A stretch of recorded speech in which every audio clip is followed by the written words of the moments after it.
a Sasha who came into the free with like 5 quads planned, which is absolutely insane. That's literally Nathan Chen Music level. goes, I'm a woman. I was like, you are. Go, girl. You are. That Anna's biggest strength is her iron will. I And just want everyone to remember this program as much as we will because it's truly iconic. And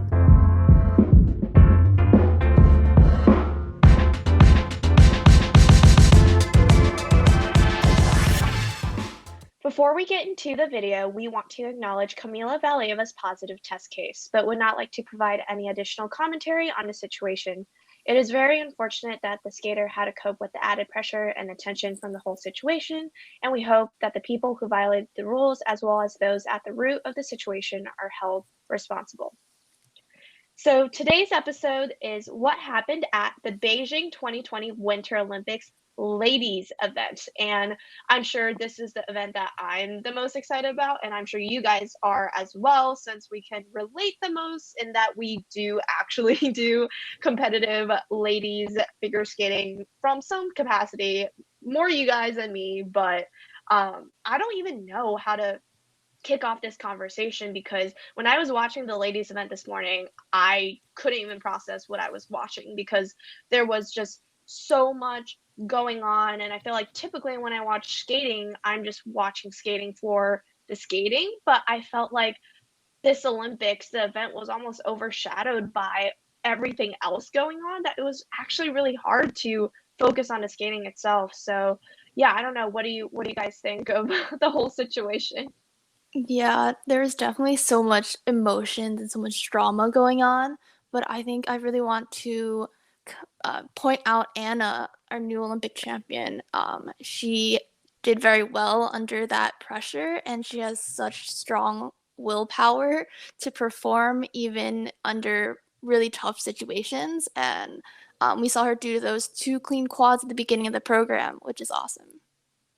Yeah, as Tara Lipinski would say in her commentary, that Anna's biggest strength is her iron will, and that is definitely true. And we've seen her throughout the course of the last season, her kind of coming back from a slower start and injuries, only adding 1 quad back into her free program.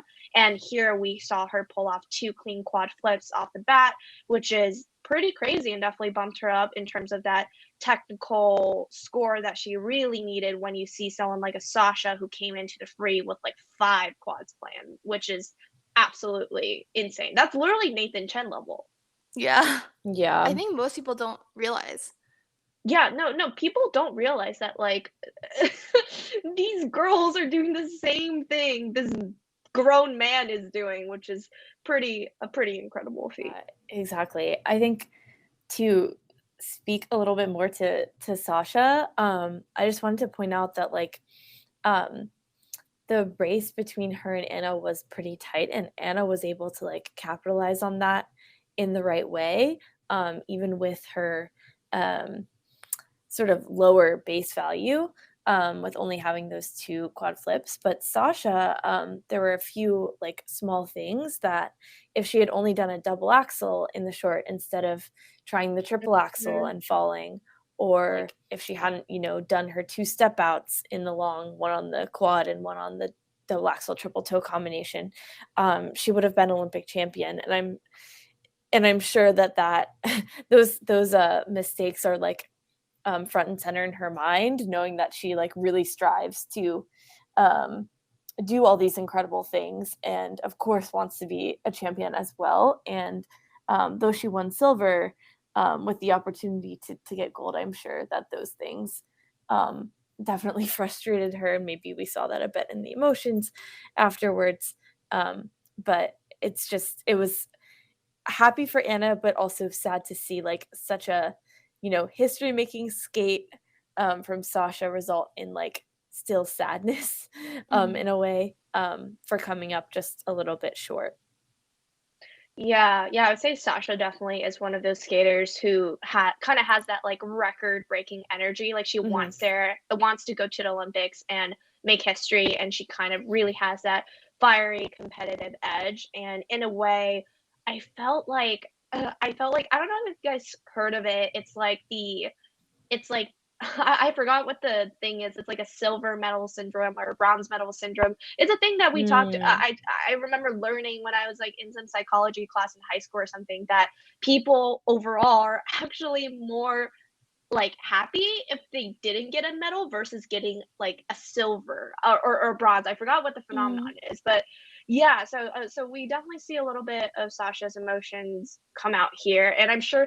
I honestly feel like that's probably how Evgenia felt when she was skating in 2018 and she lost to Alina by a slight margin. Just that I felt like Evgenia's personality was a little bit maybe less fiery than Sasha's, so we didn't see that come through as much. I mean, she did switch to Orser for a little bit after, so we definitely see her take some action there. But yeah, I felt like Sasha definitely felt that, and in a way that I feel so conflicted because my heart just goes out to both of these skaters because first of all, I think Anna did win the gold medal, and I felt like she really should have had much more of that like gold medal moment for her. Like I wanted to see her be able to laugh, to be able to hug her coaching team, and to celebrate that joy. But instead, all the pictures you're seeing on Twitter are Anna sitting in a kiss and cry by herself, hugging her stuffed animal, like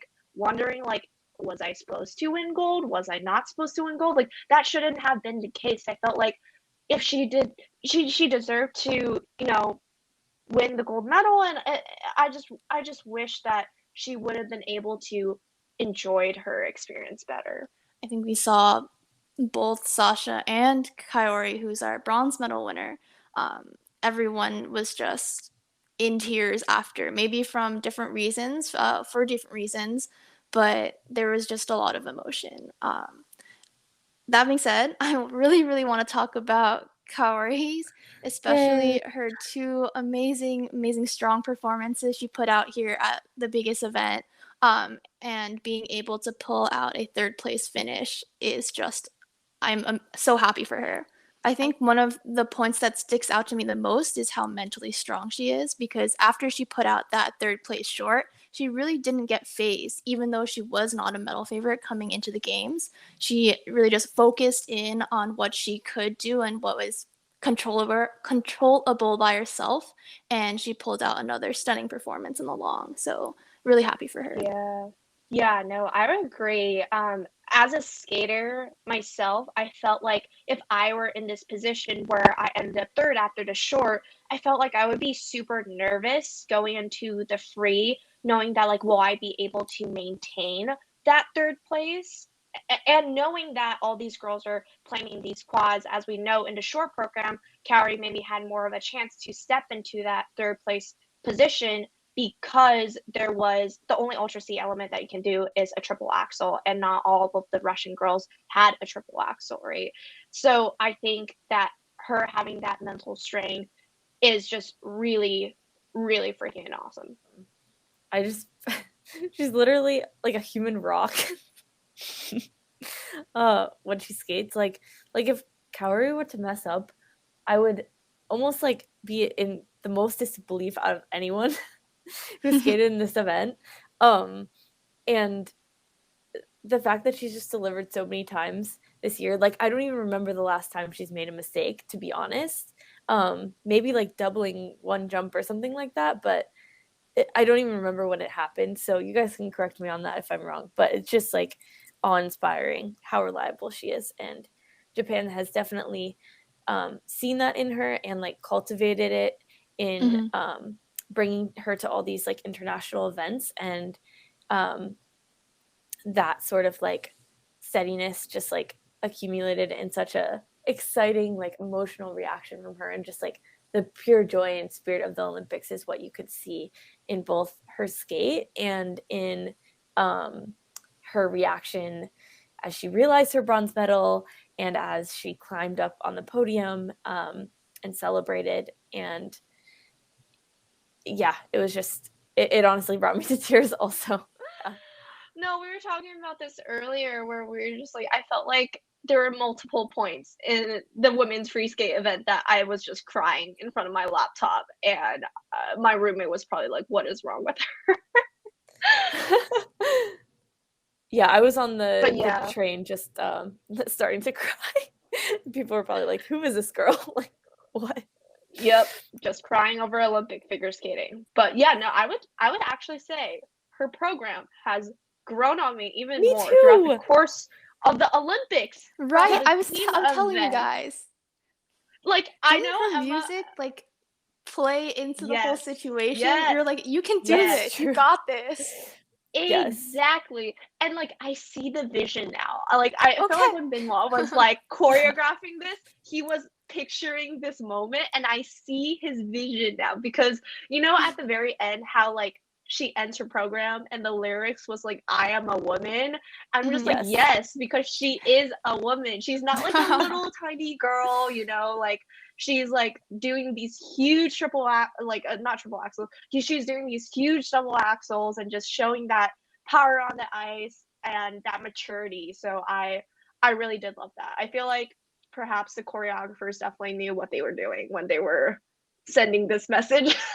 Yeah, she was like, the music goes, I'm a woman. I was like, you are. Go, girl. You are.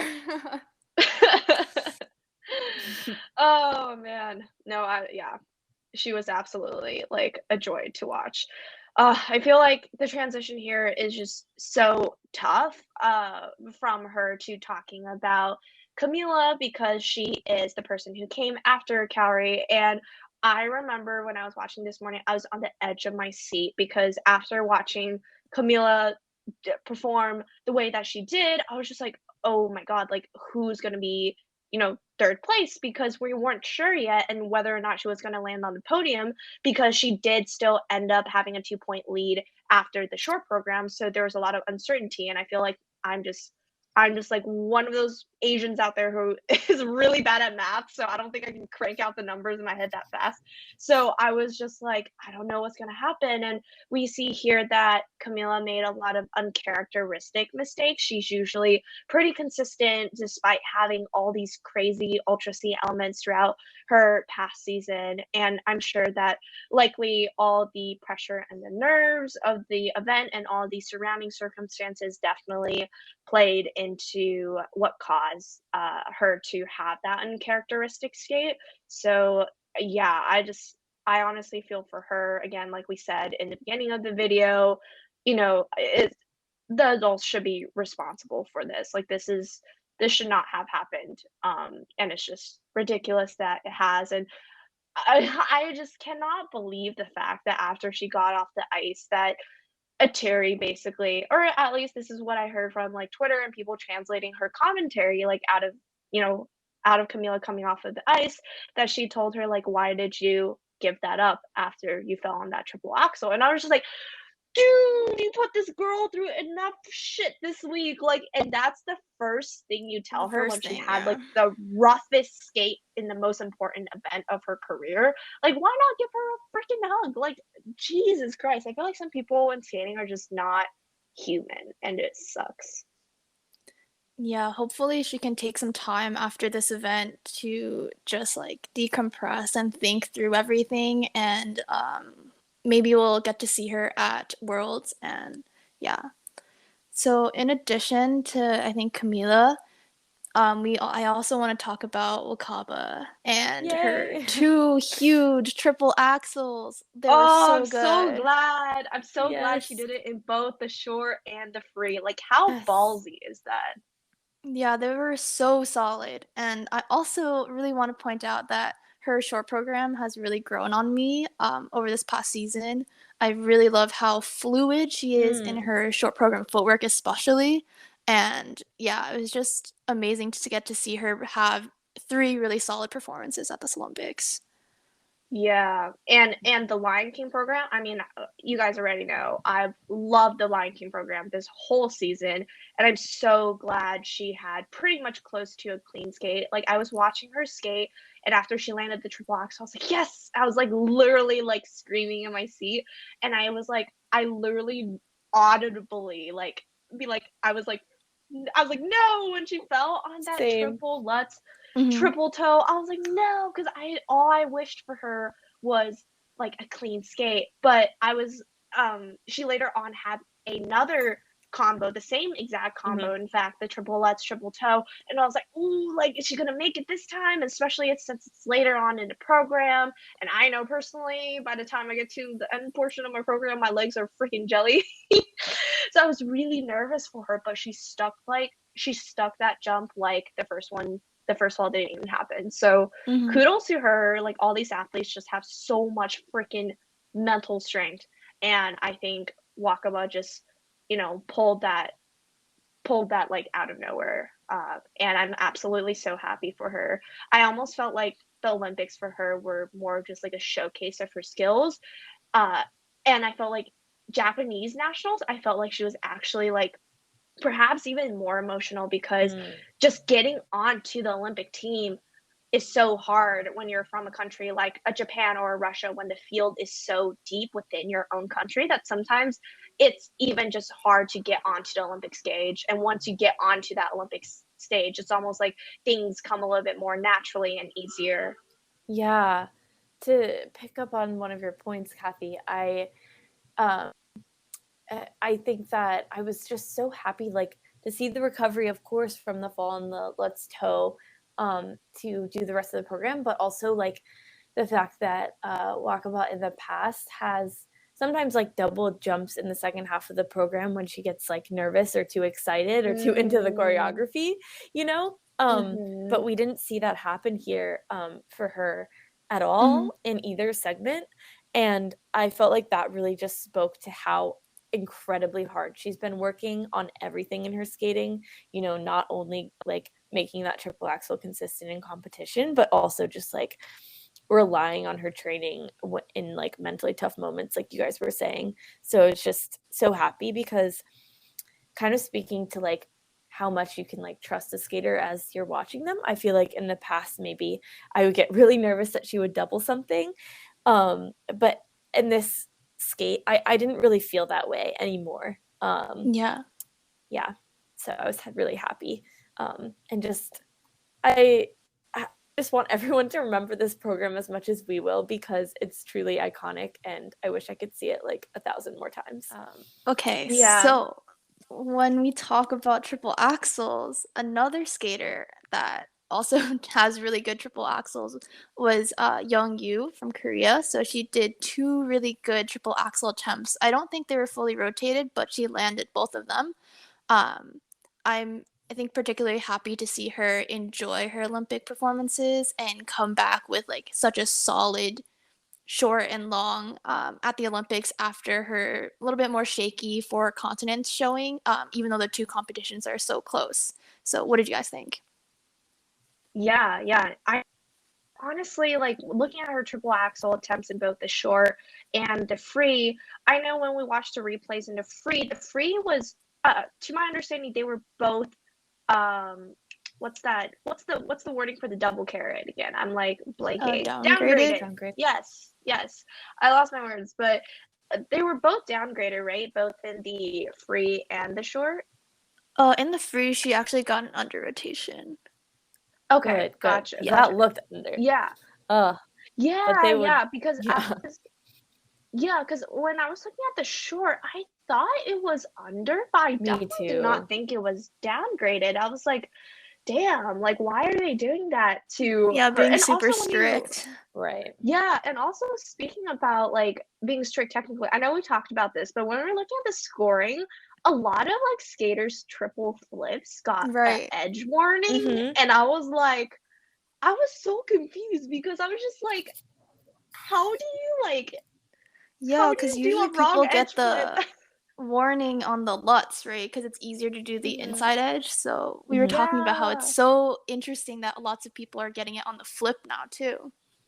Yeah, no, that's an interesting edge call, because I would think it would honestly make the jump easier if you're actually on an inside edge versus like a flat edge, or I can't see anyone trying to do like a Lutz when they want to do a flip, because the Lutz is definitely harder, at least in my opinion. So, but yeah, back to Young Yu. I remember when Young Yu kind of first came on to the senior scene. I remember her triple axels were definitely like throwing everyone for a spin.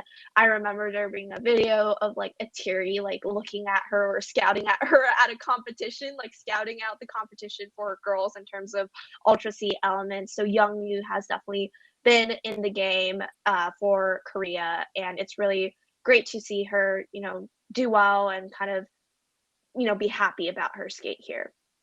So I guess speaking upon like being happy and satisfied with their performance, even though not exactly placing on the podium, would be Alyssa.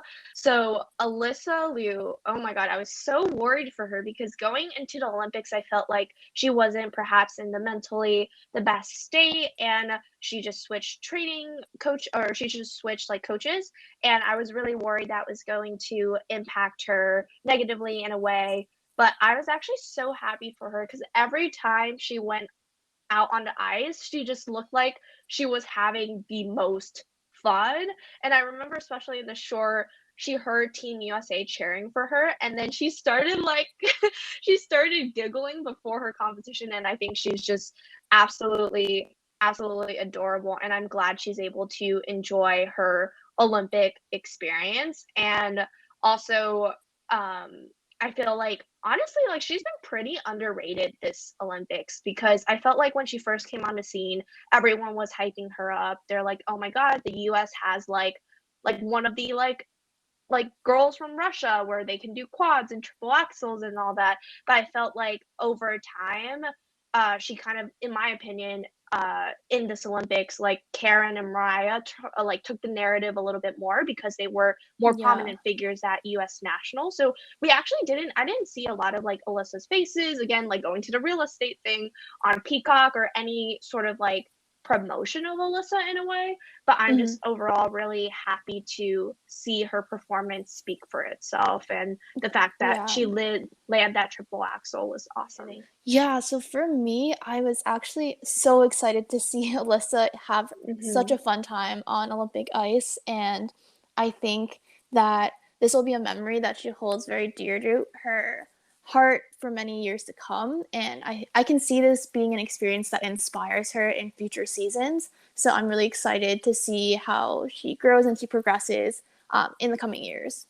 Yeah, no, I agree, honestly. I feel like Alyssa needed maybe like a little bit of like that boost in energy towards the end of the season. I was honestly scared that she was, with her changes and adjustments that she'd been having, that she might have like a rough Olympic skate with all the Yeah. pressure, but she really did overcome that and just turned the whole situation around. And I'm hoping that this provides her fuel and momentum to launch into an even better season next season. Yeah, so actually, we talked earlier about how Kaori's performance made us tear up. I would actually also say Alyssa's performance made me tear up too, because I was just so happy for her, and seeing her enjoy her moment it was just very heartwarming. Oh yeah, no, I don't. I can't even count on my one hand how many times I've cried in the women's event, and I'm just Like, like, actually.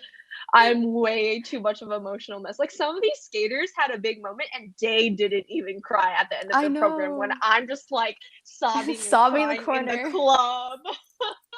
Yeah, Crying in the actually, club by now that you myself. mention it, I feel like a lot of the skaters really did have good skates. Yeah, no, that was, yeah, no, definitely incredible to see. And I think another skater that is a little bit newer on this scene, she just kind of appeared out of nowhere this season, and that's Loena from Belgium. And it's always awesome for me personally to see like a country who's typically not, in that top 10 range kind of come into the top 10 range and just change things up, because I think she brings so much uniqueness and so much like flavor. And she's also another one of the skaters with that like strong, feisty energy that Yeah, definitely.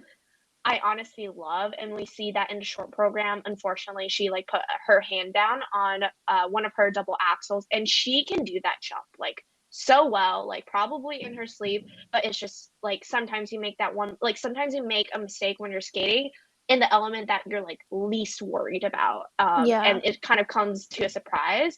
And you can tell how mad she was at herself at the end of that program because she knows that she can hit it, but she just didn't, end up being able to do it. And it was so funny because when she came off the ice, the NBC cameras were on her, and I think she literally said "fuck" into the camera, and she saw the cameras just like, oh shit, never mind. And then her brother, who coaches her, put like a hand over her mouth, and I'm dead. I thought it was so funny. She was like, oops.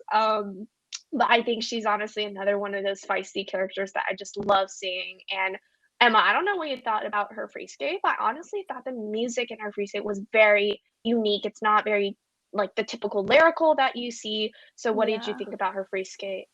Yeah, so actually I really liked her free skate. I also really like her costume for her free skate. Mm. I think earlier we mentioned that she kind of burst on the scene at like 2020 to 2021 year. She placed 5th at Worlds, at the 2021 Worlds. So she's kind of been like up there this whole season. But with the Russians dominating most of the events, we didn't really get to see her like in the spotlight. But I would say that she really did step up to the game here. So I guess talking about the American ladies a little bit, I know we already talked about Alyssa, but just speaking about Karen, I know I think she posted an Instagram post on her own Instagram of her ankle, and I think Emma, you're right. I'm not sure if she sprained her ankle before the free skate or after, but she still competed and she really did fight for all her jumps. Unfortunately, she had a problem with her triple loop again, and we've seen that she pretty much had an issue with that triple loop in every single one of her programs that she skated in both the team event as well as the individual. So my heart really goes out to her, but I think she's like honestly one of the most beautiful artists on the ice, and I was really glad to see kind of her Instagram post be so inspiring. She like posted something about like, this is a reminder that my skating does not define who I am. Mm-hmm. And I think that's so important because I hate all the thumbnails that come out on YouTube after like people skate, like after the team event. I think Karen's like thumbnail was something like Karen Chen stumbles as US falls to like second place or something like that. And I just feel like, again, I feel like Karen, I hopefully she carries that mindset with her, whether or not she continues to compete in skating, is that your skating does not define who you are. Skating is a big piece of these skaters' lives, but it should not completely define who they are. So I'm very glad that Karen had that, mindset despite not having like the greatest Olympic outing that she wanted to. Yeah. And yeah. Definitely. I think a lot of the times the media just takes the results and tries to exploit it for attention or for views, and sometimes it comes at the cost of like an athlete's mental health. Yeah, that's a bigger issue that I would not continue to ramble upon. But another American lady I just want to quickly touch upon is Mariah Bell, and I think that she skated the best that she can at this Olympics, and you can see that her coach Adam and Roth were really, really happy for her. Honestly, like I know you spoke about Luna saving some of her jumps that were tilted. Mariah had pretty much like a clean free skate to her Hallelujah program, which I absolutely love. And I honestly loved her dress in her last season better than the red dress that she had. Like both are gorgeous, but I honestly felt like the red gave me like more like Tango Moulin Rouge vibes instead of like this beautiful lyrical piece of this like Hallelujah thing that she's trying to do. So I really liked her like last Hallelujah costume, if anyone remembers that. But yeah, speaking upon her jumps again, she had like a triple loop, I think, in her free that was so tilted. I was like, oh no, she's gonna shoot the fall, and somehow she saves it. And I think she definitely fought through every piece of that program. And I think Mariah ended up 10th, right? Like she actually ended up being in the top 10. Yeah, so that's awesome to, always have like American lady floating in the top 10. And I feel like in the Olympics a lot of people are like only focusing on the top 3, but honestly, like being in the top 10 in the Olympics is insane. Huge. That's like top huge 10 in the world. Like honestly, just being at the competition, like even if you're like 25th place or something or 24th place, like that's still freaking amazing. So, Cathy, which skate did you enjoy most out of the women's event, you think? Ooh. I would honestly say definitely Kaori's long. I know we talked about this Okay. before, but Mm-hmm. I think the story really did It carry spoke to and you her today. skating, The story it spoke to you spoke to today. me. Yes, the story spoke to me today. You know how we were talking about how we're like, Sammy was like, I see the vision, but I won't ever execute on the vision. Now I'm just like, Yeah. I see the vision, I would execute on that vision any day. Okay. I see. Yes. But what about you? I would say I really want to choose two. First would be Kari's short, actually. I think I've actually watched her long more times than I have her short this season. Same. And I think, especially before the short, she was under also a lot of pressure. And seeing her kind of pull it together and, execute everything the way she does in practice, that was, I don't know, it hit me. It hit me different. And then I would say my second moment would be Alyssa's short because Mm, I really enjoyed her performance and I really like her orange dress. I think it's very bright, like very fitting for her age, and she just looked like she was so happy to be there that it made me so happy just watching her. So yeah, I know, same. Wait, is her dress orange? I thought it was red. it's like orangish red. Huh, am I Yeah. colorblind? No, I think it's like a darker. I think it's a darker orange, but some people might call it a bright red, you know? I don't know, man. Maybe you're the one that's colorblind. Maybe. Oh, man. Well, all right. That is a wrap for today's episode of What Happened At on the In the Element Figure Skating Show. Thank you so much for tuning in this week. Leave us a comment down below on your opinions and thoughts, because if you're a figure skating fan, you are definitely opinionated. Be sure to subscribe. We're available on YouTube if you want to get some snazzy visuals, and Spotify if you want to just listen to our crackly voices. Thank you again. Until next time, stay edgy.